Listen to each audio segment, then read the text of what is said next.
bisa mengerti apa yang Tuhan sudah perbuat melalui Demos untuk visi ini.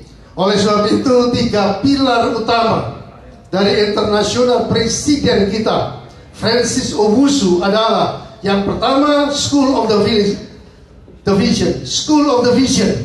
Sebab apa? Visi ini jelas harus kita mengerti.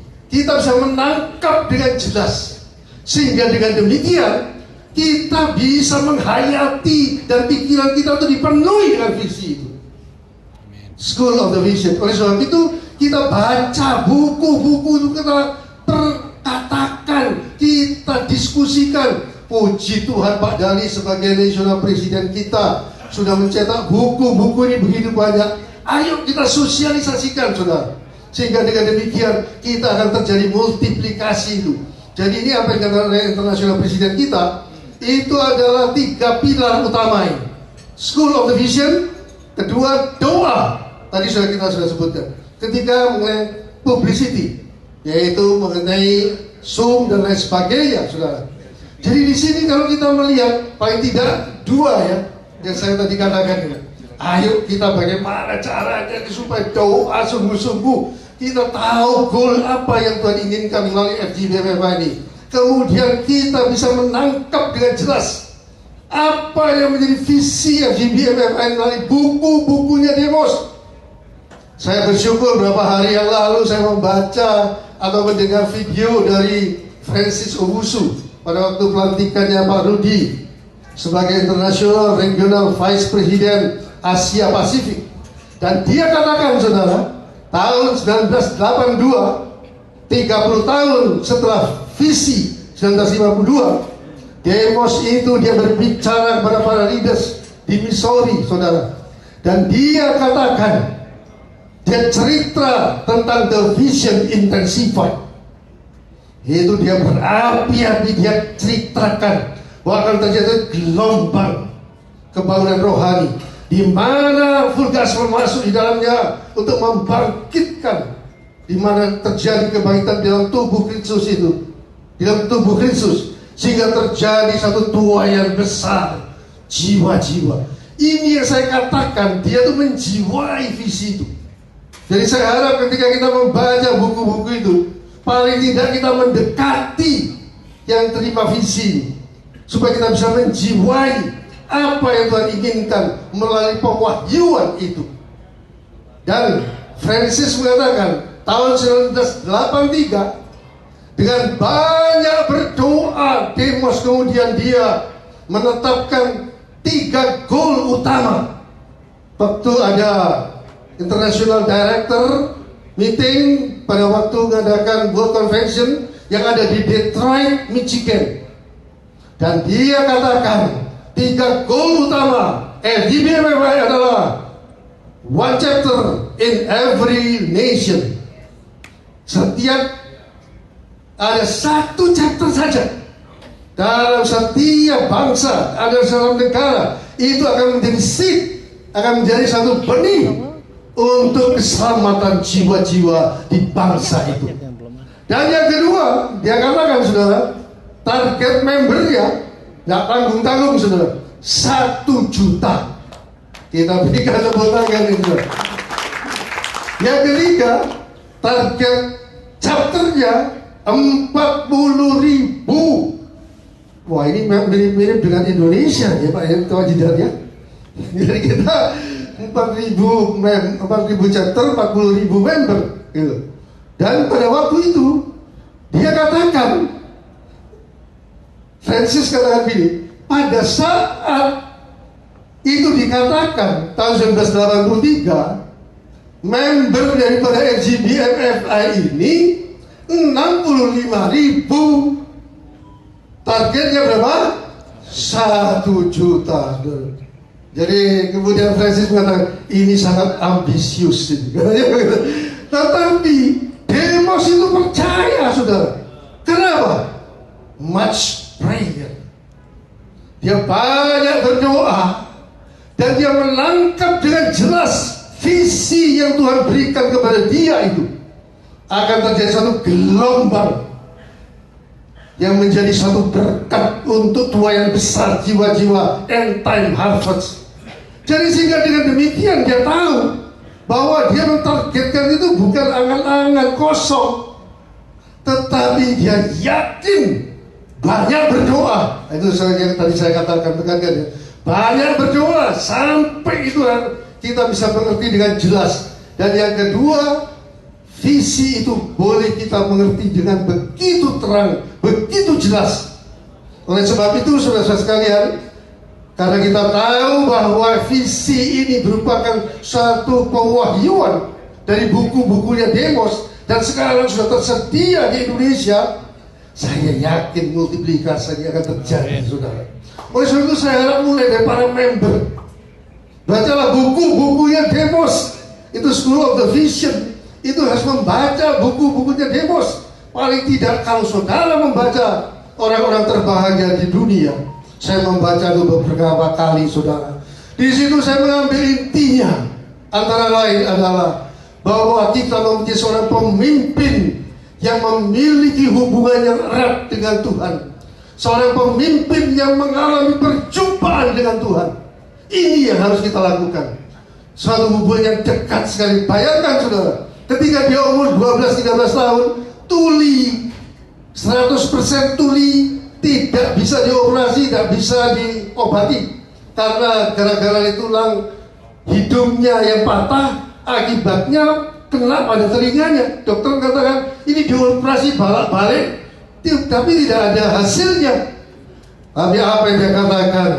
Dia mempunyai gereja hijau, katanya begitu sudah dalam bukunya. Apa itu gereja hijau? Ladang jagung yang ada di peternakan papanya. Jadi tiap hari biasa di sana teriak-teriak, Tuhan tolong sembuhkan Tuhan, jangan dengar kata-kata dokter itu Tuhan. Dokter mengatakan tidak mungkin, tapi engkau mungkin, engkau tidak ada palang mustahil. Wow, saudara, kalau sudah membaca ini sudah menangkap visinya.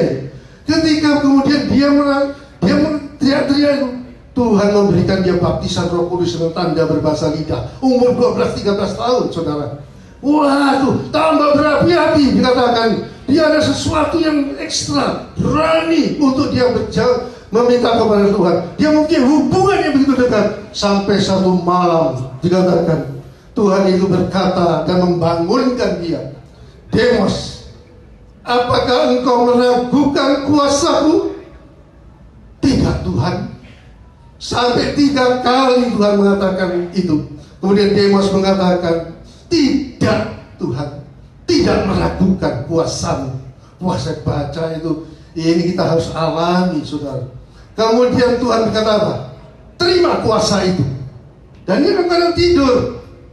Setelah itu dia tidur, kata dia dibangunin. Tidur, fajar datang.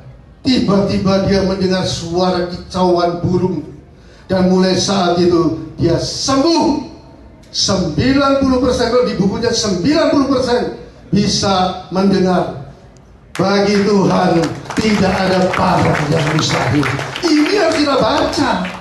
Jadi kita baca, itu nangkep, visinya ini ternyata ini harus dimulai dari orang yang punya hubungan dekat, alami perjumpaan dengan Tuhan. Kalau kemudian dia katakan dalam the ultimate dimension, saudara, full gospel itu bukan hanya jangkau jiwa, target utamanya adalah ketika menangkan jiwa. Jiwa dimenangkan itu akan bertumbuh menjadi karakter Kristus, mempunyai hubungan pribadi dengan Roh Kudus, sehingga dikatakan the ultimate dimension itu oneness with Jesus, oneness with Christ. Karena kita bergaul dengan Tuhan, Dia tinggal di dalam kita, kita di dalam Dia.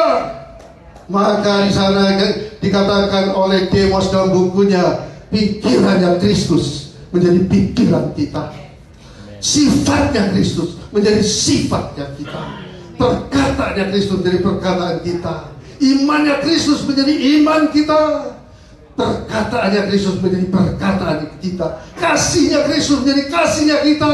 Itu targetnya seorang member FGBMFI. Sehingga Demos katakan, sehingga dengan demikian dikatakan setiap kita member Full Gospel itu mengetahui kehendak Tuhan di dalam hidupnya. Yang kedua, dia akan melakukan pekerjaan Tuhan. Yang ketiga, dia akan melakukan mujizat-mujizat. Yang keempat, dia akan mengatakan firman Tuhan dengan penuh kuasa, dengan penuh otoritas, dengan penuh keyakinan, dan dia hidup tanpa keraguan. Dan dia menjadi saksi Kristus yang sangat efektif, yang penuh dengan kuasa. Ini harus kita baca. The ultimate dimension. Ini harus kita alami, saudara. Sehingga dengan demikian kita bisa tahu, wah, ini multiplikasi, ini artinya kita ingin dengan hati yang jatuh belas kasihan supaya banyak jiwa-jiwa juga mengalami Kristus di dalam hidupnya. Itu yang membuat kita rindu multiplikasi, karena ada hubungan dengan orang-orang yang diubahkan karakternya. Dan yang ketiga, saudara, seperti tadi saya katakan tahun 1982, Demos cerita tentang the vision intensified. Itu harus dibaca. Artinya apa? Goalnya full gospel ini bukan cuma man-to-man ministry yang sekarang kita lakukan.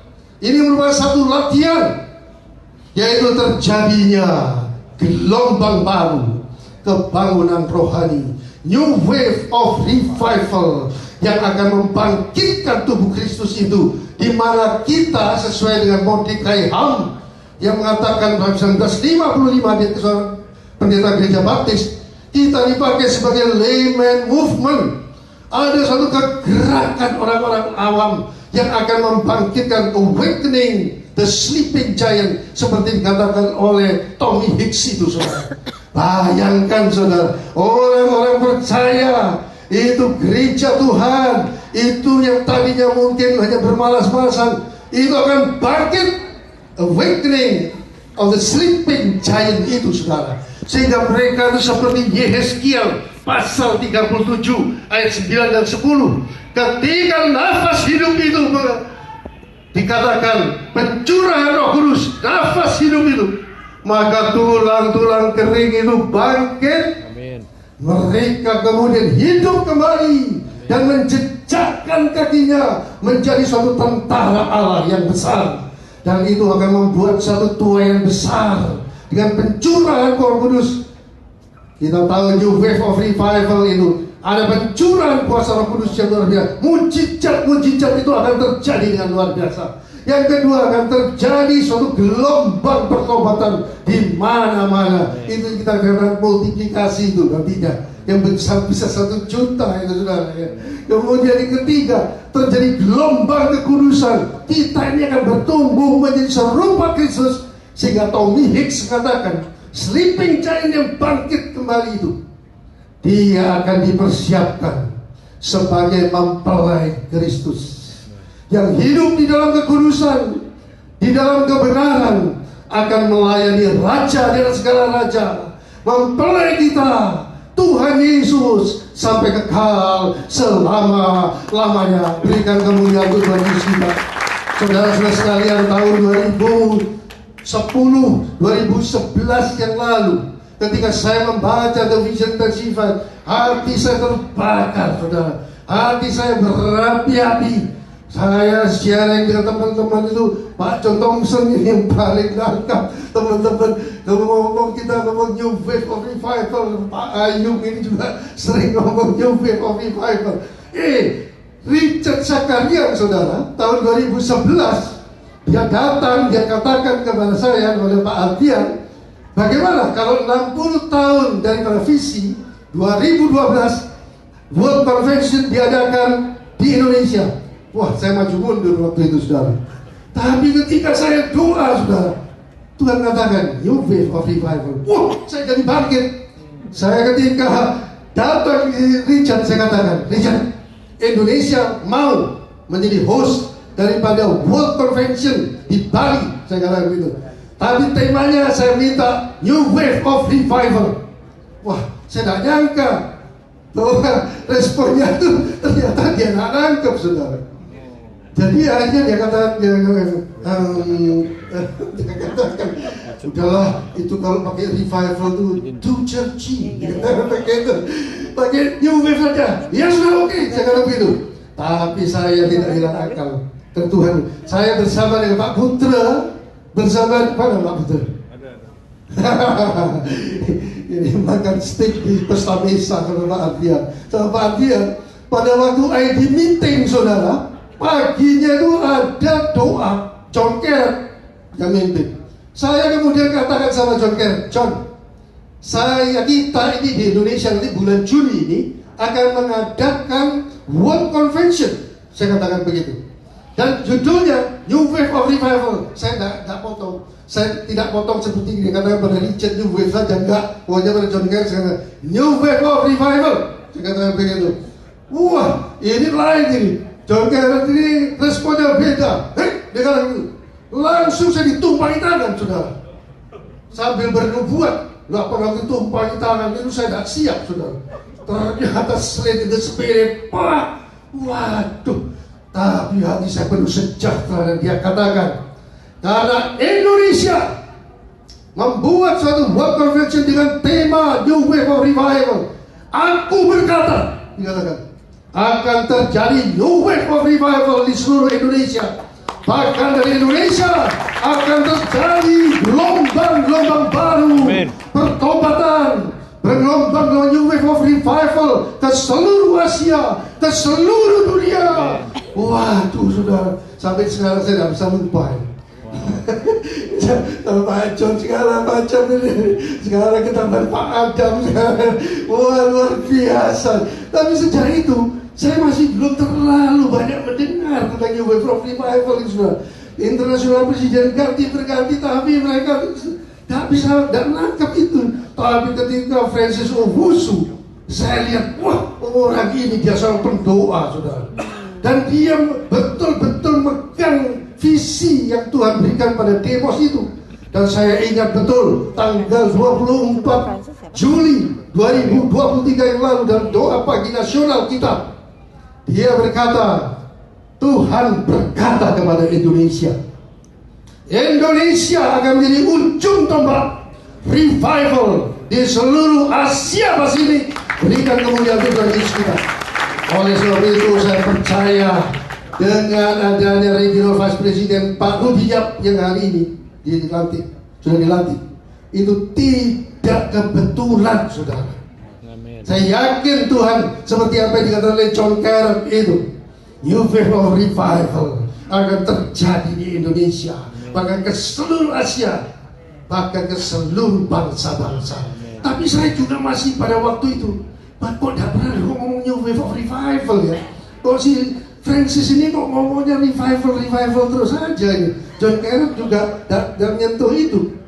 Tapi ketika saya dengarkan ini videonya yang pelantikannya Pak Rudiap tanggal 14 Januari itu, hati saya tergetar, saudara, karena Francis mengatakan World Convention 2023 itu kan ada di Ghana, dia katakan. Kemudian setelah itu tahun 2024 ini akan diadakan di Honduras, dan temanya pada waktu itu adalah Transformation, One Chapter in a Nation. Jadi transformasi Roma 12 ayat yang kedua, berubahlah oleh pembaruan oleh akal budimu. Engkau bisa membedakan kehendak Allah, apa yang baik, yang berkenan kepada Tuhan, dan yang sempurna. Tapi kemudian dikatakan beberapa bulan kemudian, mereka dari Honduras itu nelpon saya, mengadakan minta diadakan Zoom, dan ternyata mereka katakan, kita sudah berdoa, dan saya yakin itu Tuhan yang mengatakan ini harus diubah. Temanya bukan transformation, tetapi New Wave of Revival. One Chapter in a Nation. Saudara-saudara sekalian, awal tahun ini kita kumpul di sini. Ayo saudara, kita tahu ini rentetan yang saya ceritakan ini bukan kebetulan, tapi Tuhan mau memberikan pada Indonesia supaya ada Tuhan yang besar jiwa-jiwa. Oleh sebab itu ayo kita sosialisasikan tentang buku-buku Demos ini. Dan kalau doa pagi nasional ini yang sekarang sudah berjalan berapa tahun itu? 3 tahun. Coba diatur, ditambahi lagi supaya ada kesaksian orang yang School of the Vision. Itu ada ya nanti ya, bulan Februari. Kemudian juga doa bersama-sama tentang New Wave of Revival ini. Kita doakan bagaimana gelombang itu. Kemudian mungkin ada beberapa yang menceritakan tentang buku-buku demos yang tidak selalu tapi bisa. Maksud saya adalah kita harus ada multiplikasi, dan syaratnya multiplikasi tadi adalah Yesaya 36 ayat 7, supaya kita meminta. Tapi kita bisa meminta dengan segenap hati kalau pikiran kita dikuasai oleh Tuhan melalui visi itu. Oleh sebab itu kita harus mengerti, kita harus membaca buku-bukunya Demos, sehingga seperti Demos, dia mendapatkan visi pewahyuan itu, dan dia yakin itu akan terjadi.